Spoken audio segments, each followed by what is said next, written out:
Dieu de toute la terre. Et le problème, c'est où? C'est quand on les questionne. Vous croyez que Jésus-Christ parole, n'est-ce pas? Oui, oui, oui, la parole. Mais vous ne croyez pas qu'il est Dieu?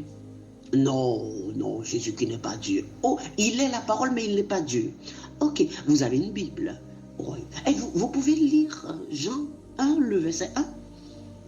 Mais sauf que ces gens ne veulent pas lire Jean 1, verset 1. Vous savez pourquoi? Parce que dans Jean 1, verset 1, ils vont confesser de leur propre bouche qu'il est Dieu. Pas n'importe quel Dieu. Le Dieu avant le commencement. Le Dieu avant le commencement. Parce qu'il faut faire la différence entre quand la parole est née dans le commencement et quand la parole était Dieu avant le commencement. Parce qu'avant le commencement, il était Dieu. Dans le commencement, il devient la parole. Parce qu'il avait dit que la lumière soit et la parole est née. Et quand ils vont lire Jean 1, 1, sans problème. Parce qu'ils vont finir par dire que la parole était Dieu. Maintenant, vous pouvez, comme le témoin de Jéhovah, modifier, vous écrivez Dieu, le petit 2 minuscule. C'est votre problème, sauf que j'entends de votre bouche Dieu. Et après, je vais vous envoyer vous suicider vous-même. Parce que s'il est un petit Dieu, vous devez me dire sur la base de Jérémie 10, le verset 11. Est-ce que ce petit Dieu a créé les cieux et la terre?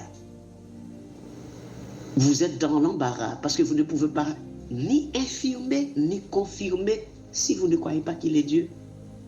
Si vous confirmez, c'est qu'il est le seul et l'unique vrai Dieu. Si vous infirmez, c'est que vous devez, sur la base de Jérémie 10, le verset 11, vous devez confirmer que ce Dieu-là, qui est Dieu mais qui n'est pas le Père, il doit disparaître.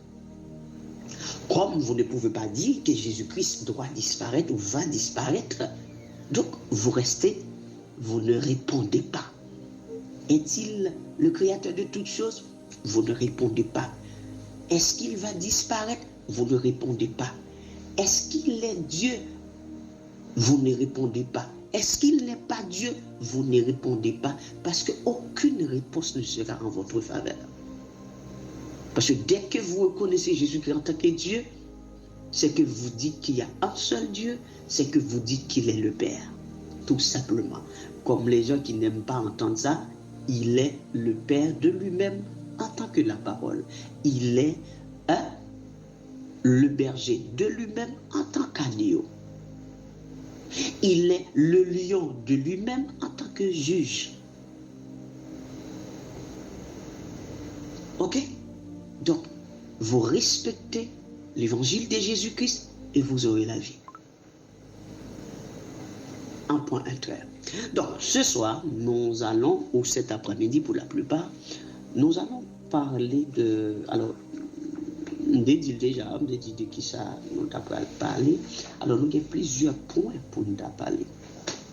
Alors, nous avons essayé de recommander qu'après, dans l'ordre, parce que j'aimerais prendre tous ces points dans l'ordre, pour que vous puissiez comprendre. Parce que si je sais qu'il y a des gens qui vont comprendre, je sais qu'il y en a qui ne comprendront jamais. Vous savez pourquoi? Parce que Acte 13-48, je n'oublie jamais Acte 13-48, je ne peux oublier Acte 13-48. Parce que Acte 13-48 dit tous ceux qui étaient destinés à la vie éternelle crurent. Donc pourquoi il faut avoir été destiné à la vie éternelle? Maintenant, je ne peux pas me battre avec vous pour que vous croyiez ou que vous compreniez, comme le Seigneur l'avait dit dans Ésaïe 43, 10. Vous êtes mes témoins, vous et mon serviteur que j'ai choisi, afin que vous sachiez, que vous compreniez, que vous croyiez qu'avant moi, il n'a point été formé de Dieu, et après moi, il n'y en aura point. Moi, c'est une chose que je n'arrive pas à comprendre.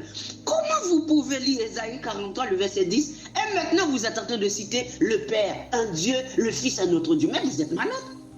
Il y a un problème. Vous lisez Ésaïe 43, 10. Et aujourd'hui, vous me dites qu'il y a un Dieu, un petit Dieu qui s'appelle Jésus. Il y a un autre grand Dieu qui s'appelle le Père. Pendant ce temps, vous lisez Ésaïe 43, 10. Est-ce que vous êtes normal? Donc cela veut dire, si j'aimerais, j'allais applaudir ou donner raison, mais les démons ont plus de bon sens que vous. Jacques 2, 19 dit, l'apôtre dit au bien-aimé, tu crois qu'il y a un seul Dieu, tu fais bien.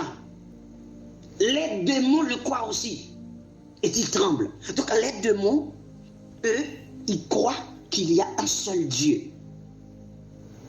On est clair. Et en croyant qu'il y a un seul Dieu, ils tremblent parce qu'ils savent très bien, le seul et l'unique Dieu qui existe, c'est le Père. C'est le Père. Soit Jésus-Christ est Dieu, soit il n'est pas Dieu. S'il est Dieu, il est le Père. Parce qu'il ne peut pas être Dieu et qu'il n'est pas le Père. Et s'il y a un Père qui n'est pas Jésus, je vous l'avais dit la dernière fois, il n'a pas de trône. S'il y a un Père, un Dieu le Père qui existe, qui n'est pas Jésus, il n'a pas de trône. Et je vous mets en défi de me prouver un Dieu, le Père qui existe, qui n'est pas Jésus qui a un trône. Et ce trône se trouve où? Et vous allez étudier le trône avec moi et prouvez-moi que sur le trône, il y a un Dieu qui est assis qui s'appelle le Père, qui n'est pas l'agneau immolé, qui n'est pas le Fils de l'homme, qui n'est pas le lion sur le trône, qui n'est pas l'agneau, qui n'est pas le Seigneur Dieu sur le trône. Et quand je dis le Seigneur,